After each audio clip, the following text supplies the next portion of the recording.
दूदास जंगल में एक खूबसूरत झील के किनारे एक छोटी सी बस्ती आबाद थी। इस बस्ती के लोग मोहब्बत, अमन और सुकून के साथ अपनी जिंदगी गुजारते थे। बस्ती के करीब एक पुरअसरार पहाड़ था जिस पर एक जालिम जादूगरनी रहती थी। वो जादूगरनी बेहद ताकतवर थी और उसका दिल पत्थर जैसा सख्त था। वो लोगों से नफरत करती थी और अपनी जादुई ताकत से उन्हें नुकसान पहुंचाने के मौके ढूंढती रहती थी। जादूगरनी की बदसूरती और जुल्म के किस्से दूर दूर तक मशहूर थे और लोग उसके खौफ से पहाड़ के करीब जाने से भी डरते थे। बस्ती वालों का मानना था कि अगर कोई जादूगरनी के गुस्से को भड़काता तो वो इस पर अपने जादू का वार कर देती। एक दिन बस्ती में एक नौजवान लड़की आई जिसका नाम फेरी था। फेरी बहुत नेक दिल और रहम दिल लड़की थी। वो अपने गांव को एक खौफनाक तूफान से बचाने के लिए निकली थी जिसका सामना उसके गांव वालों को करना था। इसे मालूम हुआ था कि इस तूफान को रोकने के लिए जादूगरनी की मदद दरकार है। फेरी ने हिम्मत की और पहाड़ की तरफ रवाना हुई। बस्ती वालों ने इसे रोकने की कोशिश की लेकिन फेरी के दिल में अज़्म और हिम्मत थी।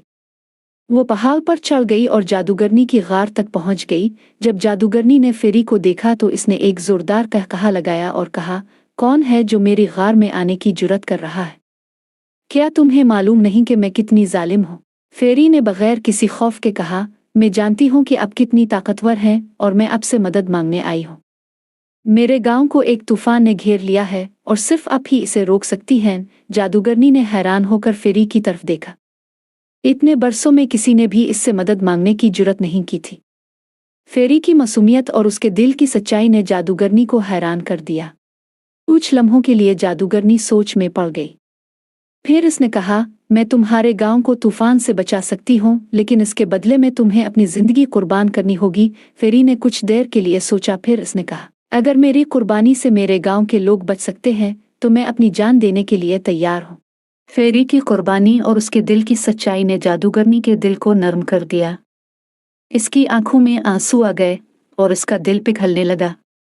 उसने फैसला किया कि वो फेरी की जान नहीं लेगी बल्कि इसकी मदद करेगी। जादूगरनी ने अपनी जादुई ताकतों का इस्तेमाल किया और तूफान को रोक दिया।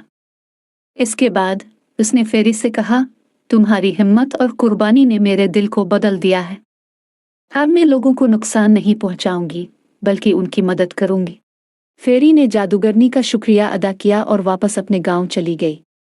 जादूगरनी ने अपनी जालिम फितरत को छोड़कर नेकी का रास्ता अपना लिया और वो जंगल की मुहाफिज बन गई। यूं फेरी की बहादुरी और सच्चाई ने न सिर्फ इसके गांव को बचा लिया बल्कि एक जालिम जादूगरनी के दिल को भी बदल दिया। एक वक्त की बात है कि एक दूर दराज जंगल